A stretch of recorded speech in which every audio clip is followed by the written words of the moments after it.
Ito po ang magaganda naming kapitbahay at pogi. Tatanim kami ng snake plant. Kami ang ganda. Ano to guys, mga bulaklak naman ng nara. Wala na masyadong dahon kasi naubos na yung mga laya. Pero ano, naninilaw siya kasi yung bulaklak to ng nara eh. Ano guys, yun ang ganda.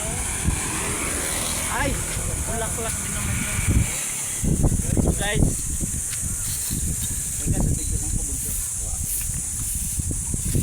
Snake plant. Yan guys, tatanim kami ng snake plant sa gulong. Ayan, ang dami na namin tanim. Ang kompleto na. Isang hilera. Ayan. Magkakatabi na sila. malinis na guys yung kalsada na. Ayan, ang ganda no. May mga tanim na kami snake plant. Ito guys oh, Toto lapit mo. Oh, may anak na guys.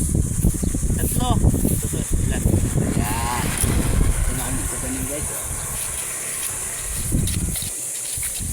Yun, ang ganda. Bali, 3 puno lang to guys. Ito yung isa.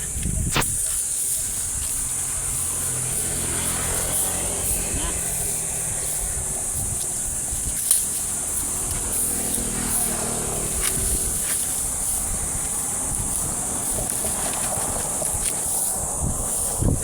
Nataba to guys kasi nilagyan ko ng bulaklak ng nara. Ito pa oh, bulaklak ng naro. Guys, oh, bulaklak ng nara. Mabilis naman ito mabulok. Oh.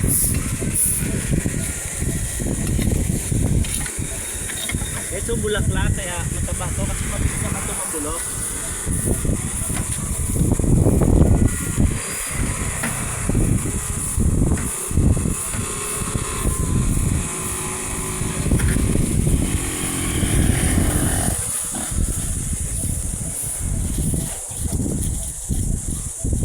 Ay, anak na, ang ganda. Bilis lang ito. Bilis sa dami yan. May 3 ng anak. Puso. Ah. Dilig naman. Ganda ng atay ni Bunso ah. Parang asindero ah. Ma'am, salamat sa pagwawalis ah. Parang